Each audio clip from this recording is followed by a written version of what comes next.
नमस्कार, मैं आचार्य अनुपम जोली। सिंह राशि वाले लोगों के लिए आगामी सप्ताह अर्थात 6 जुलाई से 12 जुलाई के बीच में ग्रहों का कुछ जिन पर प्रभाव उसका समाधान लेकर आया हूं।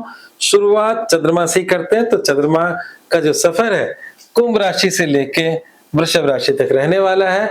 और अगर हम देखें तो कुंभ राशि तो सुबह ही चंद्रमा त्याग देंगे, अर्थात सुबह 9:57 पे चंद्रमा आपकी अष्टम में पहुंच जाएंगे। तो सप्ताह की शुरुआत ही कह सकते हैं कि शुरुआती दिन थोड़े से कठिन और कड़े हो सकते हैं और शेष सप्ताह आपके लिए बहुत बहुत लाभकारी होने वाला है। वो कैसे कैसे लाभ देगा उसकी चर्चा अभी बाद में करेंगे। बाकी ग्रहों की चंद्रमा तो अच्छा हो ही जाएगा। तो सप्ताह की शुरुआत का मतलब 6 जुलाई सुबह 9:57 से लेकर 8 जुलाई दोपहर 4 बजे तक चंद्रमा रहेगा आपकी राशि से 8वीं राशि में। अब इसको मैं स्पेशली क्यों इतना वेटेज दे रहा हूं, उसका एक रीजन ये है कि आपकी राशि में ऑलरेडी शनि की ढैया चल रही है। मतलब आपकी राशि से अष्टम शनि चल रहे हैं। ये अष्टम शनि की ढैया कहलाती है। जब आपकी राशि से चौथे और 8वें में शनि गुजरते हैं 2.5 साल के लिए, तो इस 30 साल के अंदर 2 बार ढैया आती है। और अगर आपकी राशि से 12वें से लेके दूसरी राशि तक शनि गुजरते हैं तो 7.5 होती है। तो 30 साल में 1 7.5 और 2 ढैया आती है। इस समय ढैया चल रही है। और चतुर्थ से ज्यादा खतरनाक अष्टम ढैया होती है, क्योंकि अष्टम ढैया में मेरा ऐसा मानना है कोई छोटा मोटा एक्सीडेंट या कभी कोई बड़ा एक्सीडेंट भी हो सकता है और ये थोड़ा सा मतलब लॉसेज या नुकसान दे जाती है कभी कभार। अब चंद्रमा भी वहां पहुंच रहे हैं और चंद्रमा भी अष्टम अच्छे नहीं होते। चतुर्थ शनि की युति आपके अष्टम में है। तो सप्ताह की शुरुआत में 8 जुलाई शाम 4 बजे तक केयरफुल रहिएगा।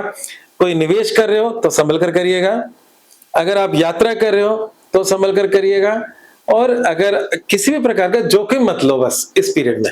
इसके बाद शेष सप्ताह आपका बहुत ही अच्छा जाने वाला है।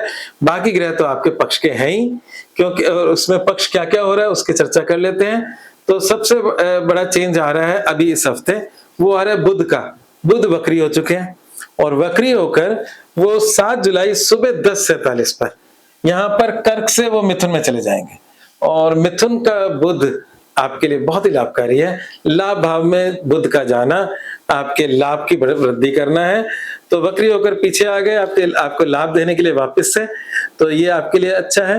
दूसरा, आपके लाइफ में जब मैं कभी कोई चीज कई हफ्तों तक रिपीट कर रहा होता हूं क्योंकि वो ग्रह देना चाह रहे हैं, बाद में वो ग्रह निकल जाते हैं तो फिर हम लोग उस समय को नहीं मतलब प्राप्त कर सकते, तो वो मैं रिपीट कर देता हूं।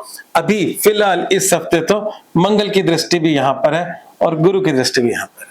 जब गुरु और मंगल दोनों संयुक्त रूप से आपके चौथे घर को देख रहे हैं, और यहाँ पर क्योंकि चौथे घर से गुजरता ग्रह तो कष्ट दे जाता है गोचर का, पर यहाँ पर दोनों की दृष्टि अमृत समान है, मंगल की अपने घर पर है। ये समय हाई टाइम है। इस समय जमीन मकान संबंधी कोई आपके जीवन में इच्छाएं हैं, कार्य है, अगर आपके धन है तो ये राइट टाइम है जिस समय आपको जमीन मकान की प्राप्ति हो सकती है। तो लग जाएं आप इस कार्य को और प्रायोरिटी पे रखें। कई बार हम चीजें टाल देते हैं, समय निकल जाता है, फिर लंबे समय के लिए वो टल जाता है। तो अभी ये समय है कि जमीन मकान के सुख की प्राप्ति हो सकती है। और जो लोग ट्रांसफर चाहते हैं, अपने होम टाउन में आना चाहते हैं और इस समय कोशिश करेंगे तो इस पीरियड में अपने होम टाउन आ सकते हो, पर प्रयास के द्वारा। बैठे बैठाए कोई ऐसा कोई चमत्कार नहीं होगा। हाँ, ग्रह चमत्कार कर सकते हैं, पर जिन लोगों के जीवन में कुछ ऐसी स्थिति है जहां थोड़ी मेहनत करके आ सकते हैं तो जरूर कर लेनी चाहिए। ठीक है, तो ये आपके मतलब पूरा ग्रहों का हिसाब किताब था।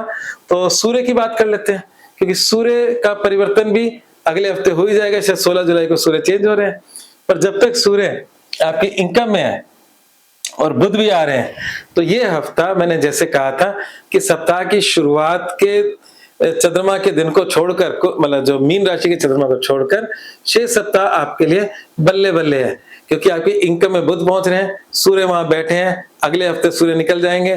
तो इस समय आपकी इनकम की बढ़ोतरी कराने में सूर्य देव सक्षम है। तो इस समय को एंजॉय करें और सप्ताह की शुरुआत में केयरफुल रहें। उपाय क्या है अपने इस पर बन रहे हैं, तो काले उड़द की दाल का दान करें, शनि मंदिर में तेल चढ़ाएं। जिस शनि की ढैया के बारे में डिटेल में बताया उसका उपाय करने से ही ये हफ्ता अच्छा रहेगा। और जो सप्ताह के शुरुआती दिन है उसमें कुछ गड़बड़ है तो उससे बचाव भी होगा। एक उपाय जो मैंने यहाँ नहीं लिखा, अपनी तरफ से बता रहा हूं, और बड़ा पावरफुल उपाय है। सप्ताह की शुरुआत में कोई बड़ा कष्ट ना आए, उसके लिए उपाय है। आप माँ काली के दर्शन करें, अगर आसपास कोई मंदिर है, या माँ काली को नमन करके घर से निकलें, आपकी परेशानियां आधी रह जाएंगी निश्चित रूप से। ये जो कॉम्बिनेशन चंद्र शनि का है, इसका उपाय मैंने लंबे समय से अनुभव किया है। माँ काली की उपासना से इसके दोष बहुत हद तक कम हो जाते हैं। अब बात करते हैं मूल मंत्र। मूल मंत्र के बारे में बोल चुका हूं, रिपीट करने का मतलब नहीं है। जमीन मकान प्राप्ति का स्वर्णिम समय है। आज बस इतना ही, धन्यवाद।